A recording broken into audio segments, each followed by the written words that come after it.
kaibigan, kung napanood mo tong video na to, palike and share naman at pahingi na rin ng isang subscribe dyan. Dahil malaking tulong na sa amin, mga content creator yan. Maraming salamat! Kumusta? Mga kaklo! Ngayong araw na ibabahagi ko sa inyo ang aking karanasan sa pagbisita sa Costco! Isang napakalaking pamilihan dito sa Japan. Kung ikaw ay mahilig mamili at naghahanap ng mga produkto sa wholesale na mababa ang presyo, tiyak na magugustuhan mo ang aking mga natuklasan! Pasok ko sa Costco, agad akong nainganyo sa lawak ng pamilihan. Abala ang mga tao sa paglalakad mula sa isang aisle patungo sa isa pa. At ang mga nakapilong na cart ay puno ng mga produkto mula sa mga sariwang prutas, gulay at karne hanggang sa mga patraon, essentials at household items. Nandito lahat! Isa sa mga highlight ng aking pagbisita ay ang mga food samples na inalok. Naglulong ako sa ilang masasarap na pagkain mula sa iba't ibang panig ng mundo. Matapos matikman ang mga ito, hindi ko talaga napigilan ang sarili ko at pumili ng ilang pagkakanilang sikat na dumplings sa sushi.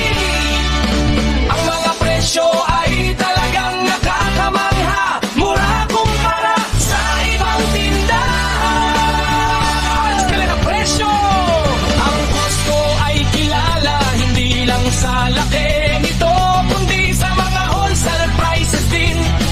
Naghanap ako ng mga gamit sa bahay at makikita mo ang matinding diferensya sa presyo kumpara sa mga regular na pamilihan. May mga item na kalaunan ay nakilala ko sa ibang tindahan, pero halos kalahati ang presyo dito. Pagkakataon para sa mga business owners.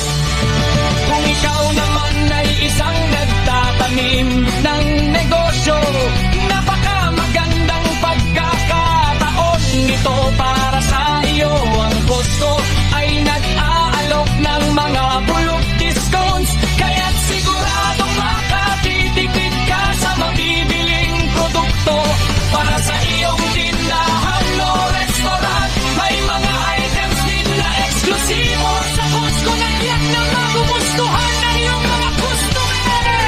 Tips sa pagbisita.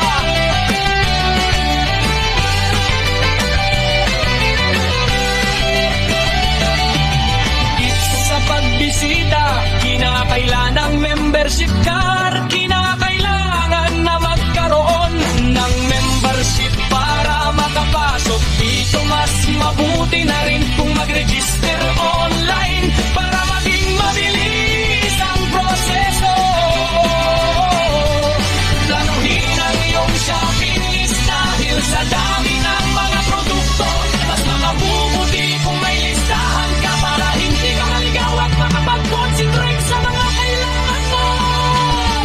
Huwag palampasin ang mga deals.